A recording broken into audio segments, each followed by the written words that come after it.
آئیے آج کے اس جائزے کا آغاز کرتے ہیں جو ابتدائی اسلامی تاریخ کی ایک انتہائی اہم لیکن حیرت انگیز طور پر کم ڈسکس ہونے والی فوجی مہم پر مبنی ہے۔ تاریخ کے اوراق میں بہت سے ایسے واقعات دفن ہیں جو عسکری حکمت عملی یعنی ملٹری اسٹریٹجی کا ایک ماسٹر پیس ہیں، اور آج ہم سیدھا اسی دور میں جا رہے ہیں جہاں اس زبردست مہم نے انتہائی کڑے حالات میں خطے کا امن بچا لیا تھا۔ اب یہاں ایک بڑا ہی دلچسپ تاریخی معمہ سامنے آتا ہے۔ ذرا تصور کریں ایک ایسے بے خوف جنگجو کا جن کا محض نام سن کر ہی دشمنوں کے دلوں میں ہیبت بیٹھ جاتی تھی۔ تاریخ اسلام میں ویسے تو کئی نامور اور بہادر شخصیات گزری ہیں، ٹھیک ہے، لیکن یہ مخصوص لقب، آخر وہ کون سی شخصیت تھی جس نے اپنی شجاعت کی ایسی دھاک بٹھائی ہوئی تھی؟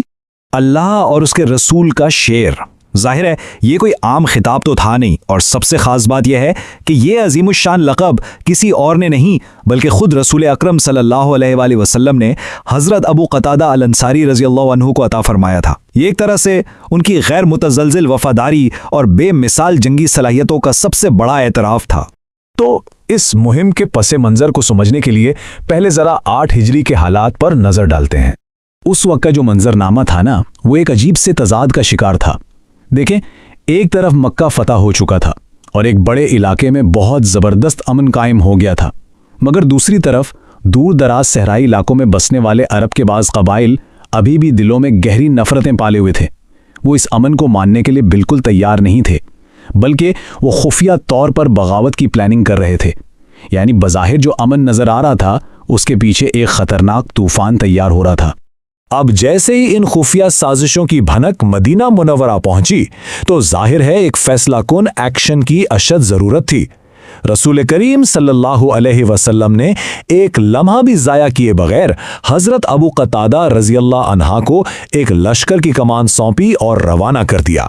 مشن بالکل کلیئر تھا، ایک پری ایمپٹیو سٹرائک یعنی پیشگی کارروائی کے ذریعے ان سازشوں کو جڑ سے اکھاڑ پھینکنا تاکہ مسلم علاقے ہر قسم کے خطرے سے محفوظ رہ سکیں۔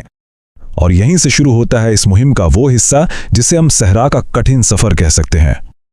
یقین جانیں یہ سفر کوئی آسان کام نہیں تھا۔ دستے کو انتہائی خاموشی اور بالکل ٹاپ سیکرٹ طریقے سے صحرا کی جانب نکلنا پڑا تاکہ دشمن کو ذرا سا بھی شک نہ ہو۔ موسمی حالات کا تو اندازہ لگایا جا سکتا ہے، حد سے زیادہ ظالمانہ موسم، دن میں جلسہ دینے والی گرمی اور رات کو ہڈیاں جما دینے والی سردی، اور ان سب کے ساتھ سر پر ہر وقت دشمن کے حملے کی تلوار لٹک رہی تھی۔ لیکن اتنے سخت حالات کے باوجود ان مجاہدین کے قدم ذرا بھی نہیں ڈگمگائے۔ راستے میں سنسنی اس وقت ایک دم بڑھ گئی جب ایک انتہائی ہنگامی انٹیلیجنس رپورٹ ملی۔ پتہ یہ چلا کہ دشمن صرف سازشیں ہی نہیں کر رہا بلکہ وہ باقاعدہ ایک خاص مقام پر بڑی تیزی سے جمع ہو رہا ہے تاکہ مسلمانوں پر اچانک دھاوا بول سکے۔ ٹائم بہت کم تھا اور فیصلہ فوری طور پہ کرنا تھا۔ اور پھر پیش آیا اس مہم کا سب سے فیصلہ کن موڑ، یعنی رات کے اندھیرے میں حملہ۔ یہاں کمانڈر کی جو حاضر دماغی تھی وہ کمال تھی۔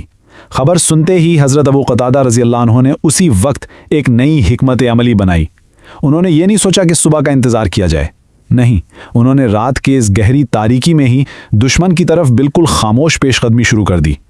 کفار کو تو خواب و خیال میں بھی اندازہ نہیں تھا کہ مسلم فوج ان کے اتنے قریب پہنچ چکی ہے۔ یہ جو خاموشی تھی دراصل ایک بہت بڑے طوفان کی وارننگ تھی۔ اور پھر اچانک رات کی اس گہری اور ڈراؤنی خاموشی کو ایک گرجدار نعرے نے چیر کر رکھ دیا۔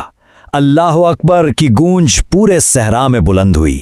اس ایک نعرے نے رات کے اندھیرے میں دشمن پر جو ہیبت طاری کی ہے اس کا تو بس تصور ہی کیا جا سکتا ہے۔ مسلمان پوری قوت اور ایک ناقابل تسخیر جذبے کے ساتھ دشمن پر ٹوٹ پڑے۔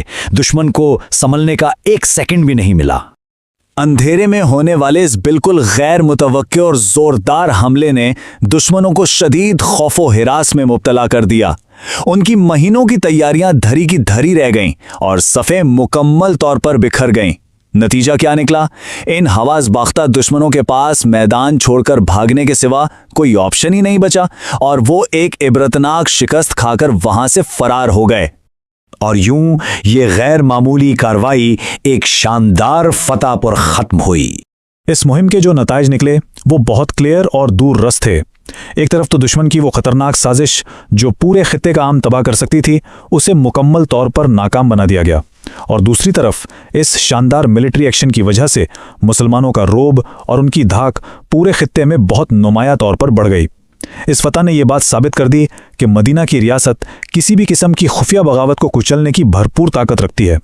تو اس پوری تاریخی داستان سے جو سب سے اہم بات ابھر کر سامنے آتی ہے وہ حضرت ابو قتادہ الانصاری رضی اللہ عنہ کی لازوال میراث ہے۔ ان کا نام تاریخ میں ہمیشہ غیر متزلزل بہادری اور سچی وفاداری کے ایک استعارے کے طور پر زندہ رہے گا۔ تاریخ اسلام کا یہ روشن باب ہمیں بتاتا ہے کہ وہ کیسے ہر کڑے وقت میں رسول اکرم صلی اللہ علیہ وسلم کے شانہ باشانہ کھڑے رہے اور اسلام کی بقا کے لیے کتنی عظیم قربانیاں دیں۔ ان کا وہ جذبہ آج بھی تاریخ کے صفحات پر پوری آب و تاب سے چمک رہا ہے۔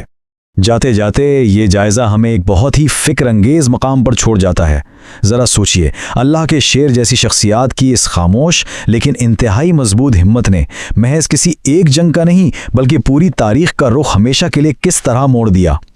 اس طرح کے تاریخی واقعات ہمیں دعوت دیتے ہیں کہ ہم ابتدائی تاریخ کے ان گمنام پہلوؤں کو مزید گہرائی سے جانیں، کیونکہ انہی کی مضبوط بنیادوں پر آج کی تاریخ کھڑی ہے۔